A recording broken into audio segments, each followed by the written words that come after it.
Je salue le peuple de Dieu. Oui, les enfants de Dieu oui, tous ceux qui partaient la même foi que nous. Je suis le frère Rousseau.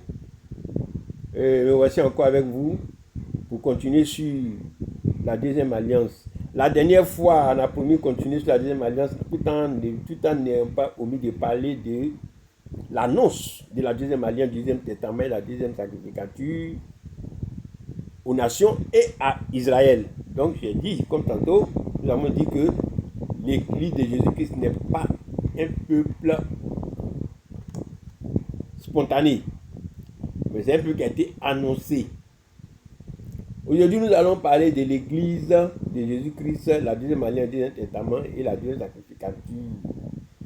L'église de Jésus-Christ a elle aussi son alliance, qui est la deuxième alliance, son testament, qui est le deuxième testament, et sa sacrificature, qui est la deuxième sacrificature. La deuxième alliance, le deuxième testament et la deuxième sacrificature mettent en face Dieu et Israël et les nations par Jésus-Christ en son corps et son Saint-Esprit qui est son Église, c'est-à-dire l'Église de Jésus-Christ. Et non le corps et l'esprit de quiconque. La mort de Jésus-Christ est l'accomplissement. J'ai lu les Écritures, Jean 19, verset 25 à 30. Près de la croix de Jésus se tenait sa mère et la sœur de sa mère, Marie, femme de Clopas et Marie de Magdala. Jésus, voyant sa mère et auprès d'elle le disciple qu'il aimait, dit à sa mère, femme, voilà ton fils. Puis il dit au disciple, voilà ta mère. Et dès ce moment, le disciple l'a pris chez lui. Après cela, Jésus, qui savait que tout était déjà consommé, dit, afin que l'écriture fût accomplie, j'ai soif. Il avait là un vase plein de vinaigre. Les soldats en remplirent une éponge et l'ayant fixée à une planche d'hysope, il approchait de sa bouche. Quand Jésus eut pris le vinaigre, il dit, tout est accompli, il baissa la tête et rendit l'esprit. Amen. La mort de Jésus-Christ accomplit la première alliance, le premier testament et la première sacrificature pour établir la deuxième alliance, le deuxième testament et la deuxième sacrificature. Nous allons parler de la deuxième alliance maintenant. Afin qu'il y ait égalité entre les premières alliances des nations et d'Israël, en ce qui concerne les composantes de l'alliance selon Jésus-Christ. Pour la deuxième alliance aussi, il y aura des alliés, les traités et le sacrifice. Les alliés de la deuxième alliance sont Dieu et l'homme. Le monde, c'est toute la création qui a été soumise à la vanité par celui qui l'y a contraint, c'est-à-dire le serpent enlevé. Donc, la deuxième alliance n'est pas en phase Dieu et le chrétien. Il met en phase principalement Dieu et l'homme. L'homme de la première, l'homme des nations et l'homme d'Israël.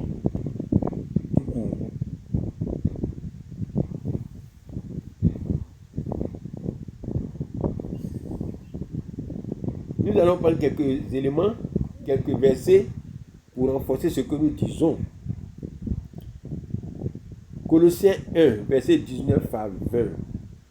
La réconciliation de Dieu et la création. Car Dieu a voulu que toute plénitude habitât en lui. Il a voulu par lui réconcilier tout avec lui-même, tant ce qui est sur la terre que ce qui est dans les cieux, en faisant la paix par lui, par le sang de sa croix. Il s'agit des cieux de la terre et toute leur armée que Dieu acheva. Et il se reposa au septième jour de toute son œuvre qu'il avait faite. C'est toute son œuvre là qui est en réconciliation avec Dieu. Dieu est tout cher. Acte 2, verset 2, Acte 2, verset 2 à 16. Acte 2, verset 16. Je lis les Écritures. Mais c'est ici ce qui a été dit par le prophète Joël. Dans les derniers jours, Dieu dit, je répandrai de mon esprit sur toute chair. Vos filles prophétiseront. Vos jeunes gens auront des visions.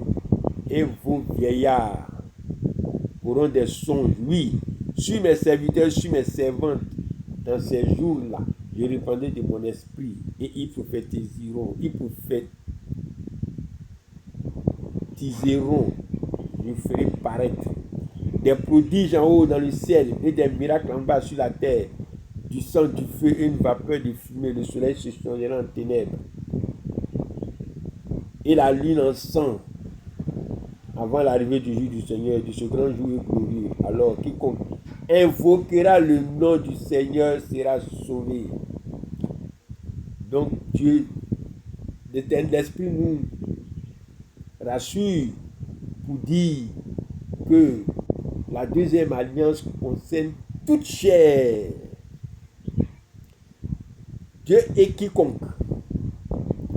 Jean 3, verset 7. Car Dieu a tant aimé le monde qu'il a donné son Fils unique, afin que quiconque croit en lui ne périsse point, mais qu'il ait la vie éternelle. Quiconque désigne toute personne, c'est-à-dire tout être humain, qui qu'il soit, masculin ou féminin, grand ou petit, jeune ou vieux, de toute langue, de tout continent, de toutes les couleurs de peau. La deuxième alliance allie Dieu et Israël et les nations. Maintenant, nous allons parler aussi de la création. Nous en avons déjà parlé. Dieu a voulu que toute créature habitant en lui, il a voulu par lui réconcilier tout avec lui-même, tant ce qui est sur la terre que ce qui est dans les cieux, en faisant la paix par lui, par le sang de sa croix.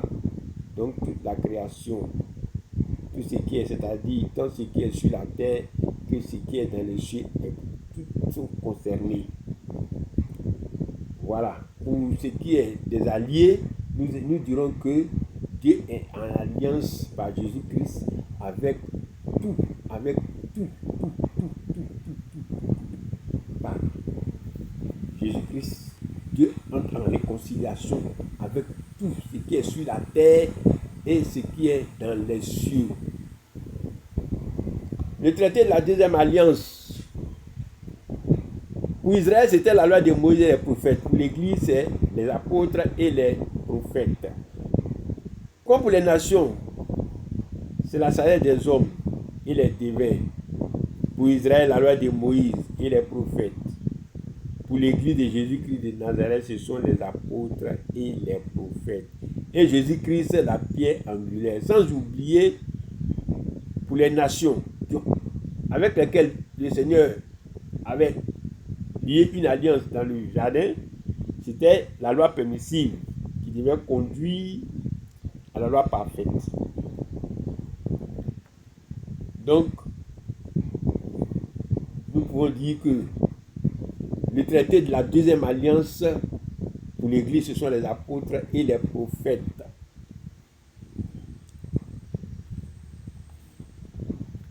J'ai lu les Écritures, Ephésiens 2, verset 20 à 21, le fondement des apôtres et des prophètes, et Jésus qui la première pierre angulaire. Vous avez été édifiés sur le fondement des apôtres et des prophètes. Jésus-Christ lui-même étant la pierre angulaire, en lui tout l'édifice bien coordonné, c'est là pour être un temple saint. Dans le Seigneur, en lui vous êtes aussi édifiés pour être une habitation de Dieu en esprit. Amen.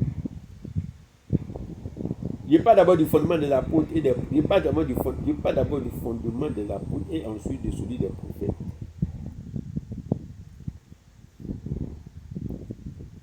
Le fondement des apôtres et des prophètes.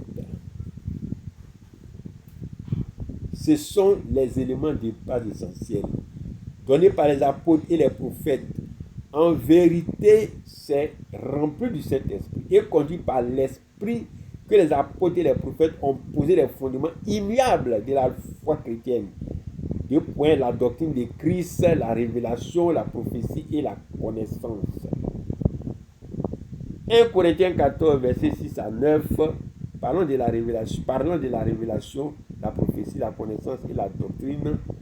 L'Esprit dit, et maintenant, frères, De quelle utilité vous serais-je si je venais à vous parler en langue et je ne vous parlais pas par la révélation, par la connaissance, par la prophétie ou par doctrine? Si les objets inanimés qui rendent un son comme une flûte ou une harpe ne rendent pas de son distinct, comment reconnaîtront tout ce qui est joué sur la flûte ou sur la harpe? Et si la trompette rend un son confus, qui se prépare au combat? De même vous, si par la langue vous ne donnez pas une parole distincte, comment saura-t-on ce que vous dites? Car vous parlerez en l'air. Nous ne sommes pas en train de dire que ce serait bon de parler seulement par doctrine, par révélation, par la connaissance ou par prophétie. Mais ce serait bon aussi de parler en langue, mais surtout soutenir toutes choses par les Écritures. Les apôtres, la doctrine de Jésus-Christ, c'est la connaissance. La maxime ou le principe de base de la doctrine de Jésus-Christ. Je lis les Écritures, Galates 5, verset 14. Car toute la loi est accomplie dans une seule parole, dans celle-ci. Tu aimeras ton prochain comme toi-même. Éphésiens 3, verset 19. L'amour de Christ, c'est la connaissance. Et connaître l'amour de Christ qui supporte toute connaissance, en sorte que vous soyez remplis jusqu'à toute la plénitude de Dieu. Amen. Éphésiens 3, verset 19. Ces versets nous parlent de la maxime d'abord, de la doctrine de Jésus-Christ, c'est-à-dire l'amour du prochain, qui est la maxime ou le principe de base de la doctrine de Jésus-Christ. Ensuite, la connaissance, qui est l'amour de Jésus-Christ. Les apôtres sont les garants de la doctrine de Jésus-Christ et de la connaissance. Et c'est sur ce socle que nos prédécesseurs, par le Saint-Esprit, ont parlé de la part du Seigneur. Ils ont parlé de l'Assemblée, de la main d'association, du concile, des saints ministères, des dons de l'Esprit, de l'édification du corps de Christ, le baptême de l'eau et du Saint-Esprit, et toutes les autres choses qui participent à la connaissance par la doctrine de Jésus-Christ. Parlons maintenant des prophètes. Les prophètes, la prophétie et la révélation. Le prophète est le garant est le dépositaire de la prophétie et de la révélation dans l'église de Jésus-Christ. Autrefois, Dieu parlait à son peuple par les prophètes. Aujourd'hui, il parle à l'église par son Fils qu'il a établi, hérité de toutes choses, par lequel il a aussi créé le monde, et qui, étant le repère de sa gloire et l'empreinte de sa personne, et soutenant toutes choses par sa parole puissante, a fait la purification des péchés et s'est assis à la droite de la humanité divine dans les lieux très hauts. Amen.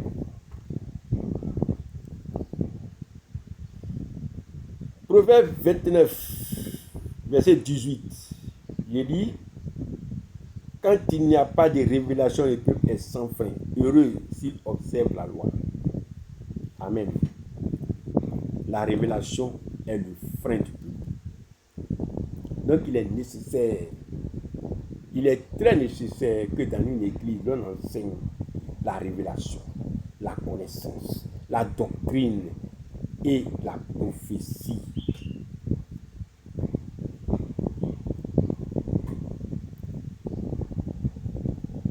Maintenant,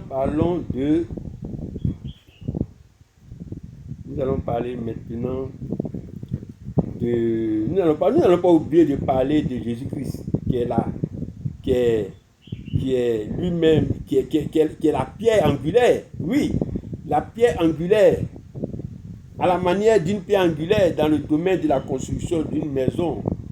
C'est de Christ que sont toutes choses, et c'est à lui que se rapportent toutes choses, car en lui ont été créées les choses qui sont dans les cieux et sur la terre, les visibles et les invisibles, dignité, domination, autorité, tout a été créé par lui et pour lui. Il est avant toutes choses, et toutes choses subsistent en lui. C'est dans Colossiens 1, verset 16 à 17. Il est la tête du corps de l'Église. Il est le commencement, le premier-né d'entre les morts. D'entre les morts. Afin d'être en tout le premier, Dieu a voulu que toute plénitude habitant en lui. Colossiens 1, verset 18 à 19. Christ est la tête de l'Église, le Saint-Esprit de Jésus-Christ. Jean 16, verset 13 à 15. Quand le consolateur sera venu, l'Esprit de vérité, il vous conduira dans toute la vérité, car il ne parlera pas de lui-même, mais il dira tout ce qu'il aura entendu, et il vous annoncera les choses à venir. Il me glorifiera parce qu'il prendra de ce qui est à moi, et vous l'annoncera. Tout ce que le Père a est à moi. C'est pourquoi j'ai dit qu'il prend de ce qui est à moi, et qu'il vous l'annoncera. Amen. Voilà maintenant du corps de Christ. Nous avons fini de parler du Saint-Esprit qui est la tête de Christ. Parlons maintenant du corps de Christ et du corps de l'Église qui est le corps de Jésus-Christ. 1 Corinthiens 12, verset 12 à 31. Je dis le corps de Jésus-Christ et ses membres. Car comme le corps est a plusieurs membres, et comme tous les membres du corps, malgré leur nombre, ne forment qu'un seul corps, ainsi en est-il de Christ. Nous avons tous en effet été baptisés dans un seul esprit pour former un seul corps, soit juif, soit grec, soit esclave, soit libre, et nous avons tous été abreuvés d'un seul esprit. Ainsi, le corps n'est pas un seul membre, mais il est formé de plusieurs membres. Amen. Tout compte fait, nous pouvons conclure que Christ, en son esprit et en son corps, est le traité de la deuxième alliance. C'est ce que nous attestent les apôtres et les prophètes de l'Église primitive. Parlons un peu des apôtres et des prophètes comme une institution. Il faut préciser que les apôtres et les prophètes sont une institution de notre Seigneur Jésus-Christ, à la manière de la loi de Moïse et les prophètes qui est une institution de l'Éternel Dieu. Et Jésus-Christ lui-même, par le Saint-Esprit, en son corps et en son corps, en est la pierre angulaire comme l'Éternel lui-même a été le rédacteur de la loi de Moïse par son écriture sur les tables de pierre. La loi de Moïse donnée à Israël par Dieu, qui est un manuscrit, même après la mort de Moïse, est restée la loi constitutionnelle d'Israël. Il en est de même des prophètes. Les prophètes se sont succédés, mais la prophétie a demeuré. Les apôtres et les prophètes de l'Église primitive, poussés par le Saint-Esprit, ont parlé de la part du Seigneur, de l'Assemblée, de la main d'association, du concile, des 5 ministères et autres. Ils sont tous morts, mais ces prescriptions demeurent. En vérité, les apôtres et les prophètes, en ce qui concerne la loi fondamentale de l'Église de Jésus-Christ, sont une institution spirituelle de Dieu, qui incarne simplement des hommes choisis par celui qui remplit toutes choses, c'est-à-dire Jésus-Christ de Nazareth. C'est pourquoi les apôtres et les prophètes parlent encore sur les époques et les circonstances de son Église, afin de la faire paraître sans tache, ni ride, ni rien de semblable, mais sainte et irréprochable. Ils ont la liberté en Jésus-Christ de prescrire ce qui est convenable. En conclusion, par rapport au traité, nous pouvons dire le traité de la deuxième alliance, c'est le fondement des apôtres et des prophètes, et Jésus-Christ, la pierre angulaire, en ce qu'il est la tête et le corps de l'Église, la tête de l'Église, le Saint-Esprit de Jésus-Christ, le corps de l'Église, c'est-à-dire le corps de Jésus-Christ. Parlons maintenant du sacrifice pour mettre fin à la deuxième alliance. Le sacrifice de la deuxième alliance, c'est-à-dire Jésus-Christ, le sacrifice de Jésus-Christ, en principe, c'est l'animal qui est sacrifié par rapport aux prescriptions de la loi des œuvres. Mais, dans le contexte présent, ce sera celui qui est sacrifié aux intérêts et aux passions du mauvais esprit. Le sacrifice de Jésus-Christ est le sacrifice de la deuxième alliance, qui a respecté les règles de la loi des œuvres à la manière du sacrifice du jardin d'Éden et de Noé après le déluge, et aussi de la loi des œuvres par rapport à la loi de Moïse, afin que, comme par le sacrifice d'un animal, la condamnation a atteint tous les hommes, de même par le sacrifice du juste, la justification qui donne la vie s'étend à tous les hommes. Jésus-Christ, une victime sans défaut, Dans la première alliance, le défaut était corporel. Mais dans la deuxième alliance, c'est spirituellement que nous jurons du défaut. Donc, quand bien même, Christ était physiquement sans défaut, afin que, selon la loi, cela soit en conformité avec les prescriptions de la loi des œuvres concernant les sacrifices. Selon l'esprit aussi, notre Seigneur était sans défaut.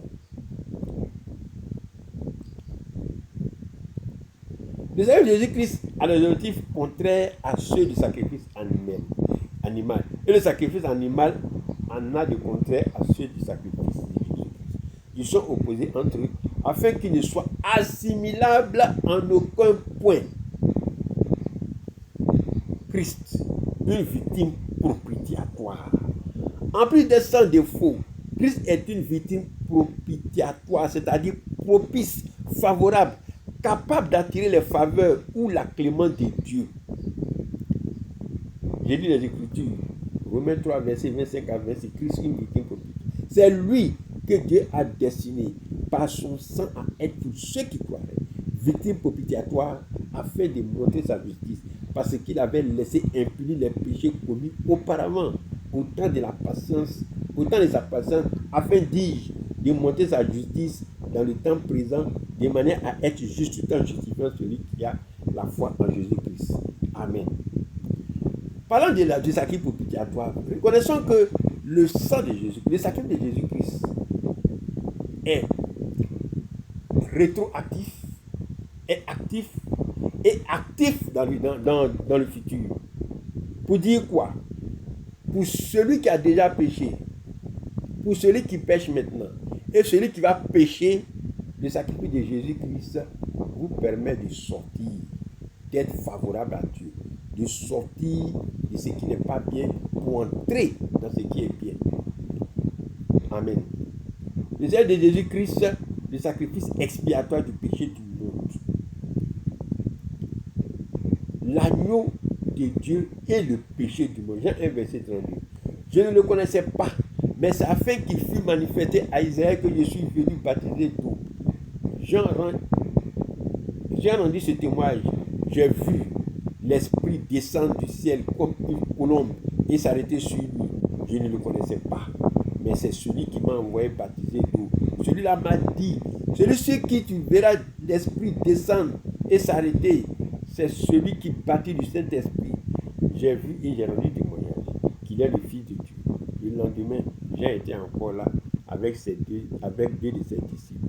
Et ayant regardé Jésus passer, il dit, voilà l'agneau de Dieu. Amen.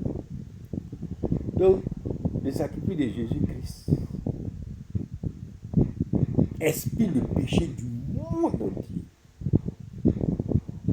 Mais il faudrait bien que nous croyions, c'est pourquoi il est écrit, quiconque croit sera sauvé. Sinon, l'expiation est faite. Mais c'est celui qui entre par la foi dans cette expiation-là qui en est bénéficiaire.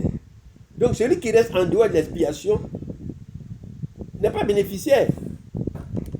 Mais tout compte fait, cette expiation a eu lieu. C'est pourquoi il est écrit. Dieu a tellement aimé le monde qu'il a donné son Fils unique, afin que quiconque croit en lui, voilà, il faut bien que nous croyions afin de bénéficier de cette expiation. Maintenant, pour finir, nous allons parler de la conclusion de la deuxième alliance. Après avoir parlé, bien sûr, de la mort de Jésus-Christ sur la croix. Pourquoi forcément sur la croix? La mort de Jésus-Christ, c'est la vie éternelle. La mort de Jésus-Christ, l'humilité, le dépouillement et l'élévation. Et toutes ces choses-là qui nous permettent de mieux comprendre le sacrifice de Christ, sa valeur, son intérêt, son importance par rapport au sacrifice animal. Christ est la fin de la loi des œuvres. Frères, nous allons nous arrêter ici et nous allons reprendre prochainement pour parler de ces choses-là. Parce que le sacrifice de Christ est un sacrifice très important qu'il faut bien comprendre afin que quiconque ne reste pas en dehors, que Dieu vous bénisse et qu'il nous garde tous. À très bientôt. Amen.